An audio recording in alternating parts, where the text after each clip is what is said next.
Hello everyone, તો મારું નામ છે મિસબા ખોખર અને આજે આપણી સાથે છે મહેક. તો હા ભાઈ, આજે મહેક ઘરે આવી છે તો હું ને મહેક બંને થઈને ઇફતારીમાં કંઈક બનાવશું.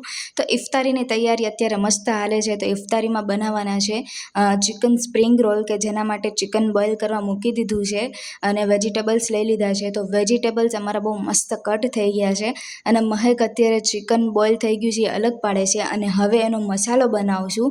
અને સ્પ્રિંગ રોલનો મસાલો બનાવવા માટે મેં કડાઈમાં થોડુંક તેલ નાખી દીધું છે. હવે હું બધો વેજીટેબલ્સ જે કટ કર્યા છે એ નાખી દઈશ અને નિયત તો એવી જ છે કે એકદમ મસ્ત સ્પ્રિંગ રોલ બનાવવા છે. અને મસાલો અમારો રેડી થઈ ગયો છે, પણ એમાં ઉપરથી ચીઝ નાખવાનું બાકી હતું, કે જે હવે મેં ઉપરથી મોઝરેલા ચીઝ નાખ્યું અને મહેક હવે એને મિક્સ કરશે. તો અમારું જો એકદમ સ્પ્રિંગ રોલનો મસાલો રેડી થઈ ગયો છે, તમે જોઈ શકો છો. મસાલો તો એકદમ મસ્ત બન્યો છે, પણ હવે ખબર નહીં કે ભાઈ સ્પ્રિંગ રોલ કેવા બને, કેમ કે એની શીટ્સ બી આપણા માટે ઇમ્પોર્ટન્ટ છે.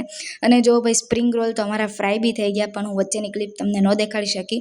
અને આજે ઇફતારીમાં વડા છે, બ્રેડ પકોડા છે અને મેં અને મહેકે બનાવેલા ચિકન ચીઝ વડા સ્પ્રિંગ રોલ બી છે.